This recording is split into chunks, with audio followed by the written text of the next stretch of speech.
So the question given is, a particle moves along the x direction with constant acceleration. The displacement measured from the convenient point is 2 meters at t is equal to 0 and 0 at t is equals to 10 seconds. If the velocity of the particle is momentarily 0 at t is equal to 6 seconds, determine the acceleration a and velocity v at t is equal to 10 seconds. So here displacement at 0 seconds, initial displacement is given as 2 meters and displacement at 10 seconds is given as 0. So here we can write displacement of the body as initial displacement plus ut plus half at square. So here let us substitute t is equals to 10 seconds. At t is equal to 10 seconds, displacement is equal to 0.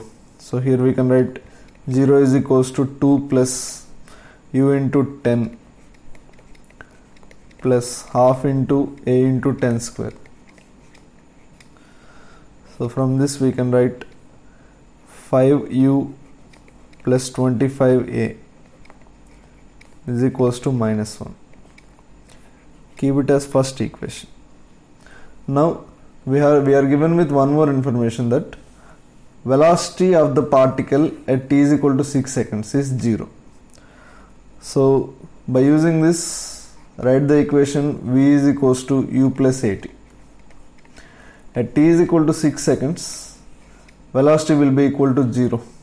So here we can write 0 is equals to u plus 6a, or you can write u is equals to minus 6a. Take it as second equation. Substitute second equation into first equation. Then we can write 5 into minus 6a, that is minus 30a plus 25a is equals to minus 1. So from here we can write a is equals to 0.2 meter per second square. And if you substitute a is equals to 0.2 meter per second square in the second equation, we can write u is equals to minus 1.2 meters per second square. Acceleration we have calculated 0.2 meters per second. Now we have to calculate the velocity at t is equals to 10 seconds. Again use the same equation, v is equals to u plus at at time 10 seconds. So here v will be is equal to initial velocity, which is minus 1.2 plus acceleration 0.2 into 10. So this is 2 minus 1.2, that will be 0.8 meters per second. This will be the solution for this question.